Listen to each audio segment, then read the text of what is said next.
The college football playoff gets underway this weekend, and we're getting our analysts to go on record to tell us who's advancing and winning the whole dang thing. I can tell you this weekend, 3 of the 4 games are projected to have kickoff temperatures in the low to mid-20s. Should make for some good football weather. Let's bring in Tom Fornelli, the Cover 3 podcast. So let's go through that first round and start with a game, Tom, that doesn't have the 21 or so degree kickoff temperature. Clemson at Texas projected to be 60 at kickoff. This is a very interesting game because as we heard about the new playoff format, there was always the talk that the 5 seed was a more desirable spot to be than the number 1 seed because of your path to the semifinals.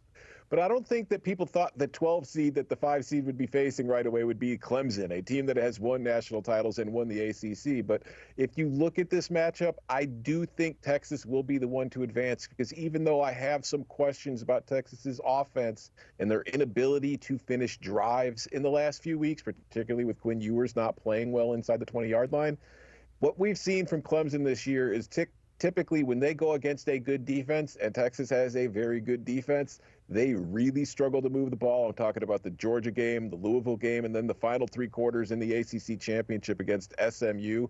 I think Texas is going to win it, but it's going to be a lower scoring and probably not a fun and exciting game.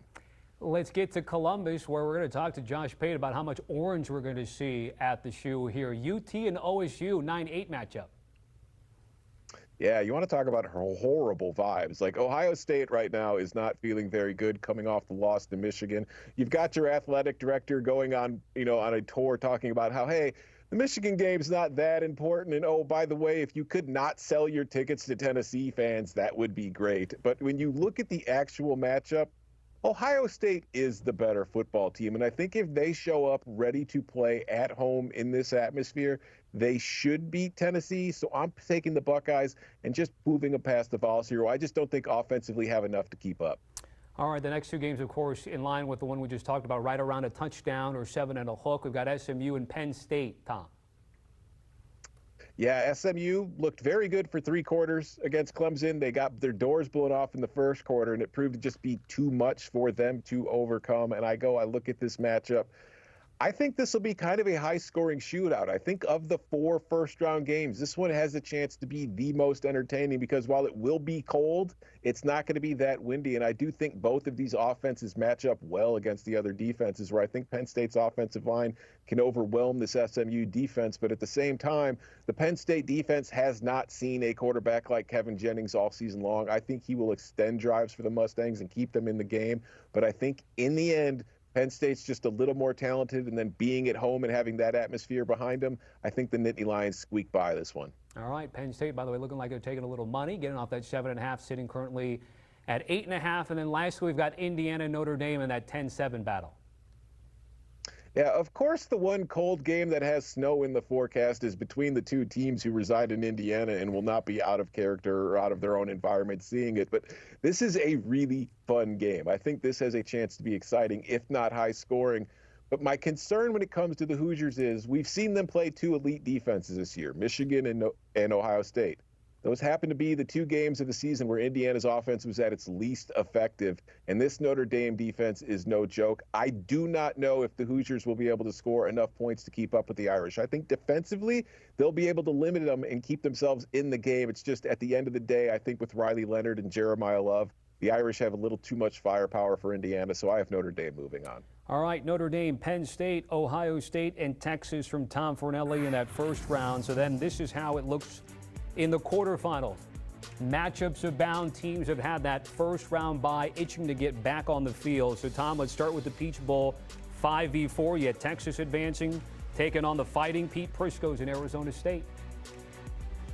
I think this is a sneaky good matchup. I have Texas winning it, but from what you've heard from a lot of people is they expect Texas will just kind of fly past the Sun Devils.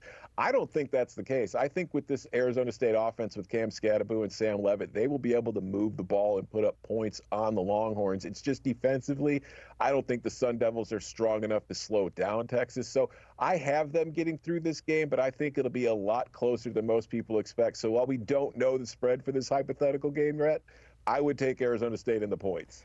All right, let's move into what ends up being a rematch A, but then a nostalgic bowl B. You get Oregon State, or Ohio State against Oregon in the Rose Bowl, which would have been a Big Ten Pac-12 matchup back in the day. Yeah, and if we remember earlier this season, this was one of the best games of the season that we saw in the regular season. Ohio State going on the road to play the Ducks in Eugene, losing by a point when Will Howard came up just a second short of getting that game-winning field goal attempt up.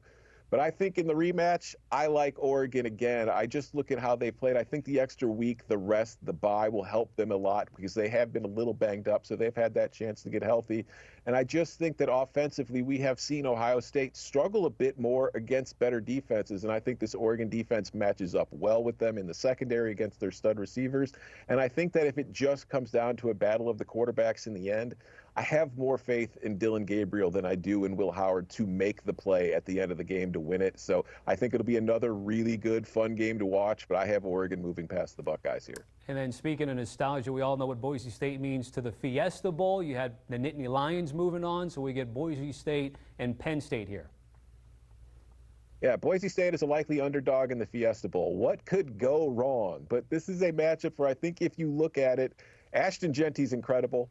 He finished second in the Heisman voting for, good reason. He was incredible all season long. But when you look at Boise State's offense, they're far too reliant on Ashton Genty. And while he had a good game against Oregon earlier in the season, Oregon's weakness defensively all year long has been its rushing defense. That is not the case with Penn State. If Penn State decides it wants to put 7 or 8 guys in the box on every snap and make Boise State quarterback Maddox Madsen beat them, I simply don't think Maddox Madsen can do that. I like Penn State in this game. I think this could be a blowout if it happens. And lastly, sugar in this quarterfinal matchup here, Notre Dame and Georgia.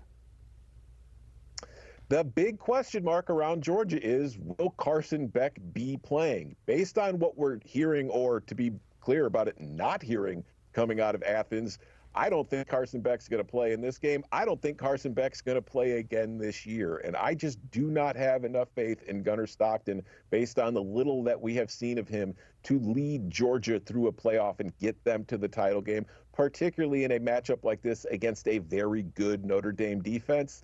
I think the Irish pull off the quote-unquote upset here, and they move on, knocking out the 2-time champion Georgia Bulldogs. Quarterfinals we played on New Year's Day, with the exception of the Fiesta New Year's Eve. That gets us to the semifinals. Cotton Bowl January 10th and Orange Bowl January 9th. Let's first start with Texas and Oregon. I think this is where Texas's run comes to an end. They will have a bit of a home field advantage here playing this game in Fort Worth, or in Arlington, Texas, just outside of Dallas. But my biggest qualms with Texas going forward in this playoff are their offense and their inability to finish drives with touchdowns instead of field goals.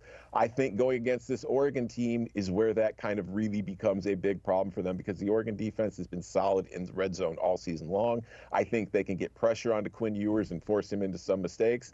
And defensively, I think Texas is good, but I don't think that at the cornerback spot they match up as well with these Oregon receivers as they do with the teams they'll be playing in the first 2 rounds in this format.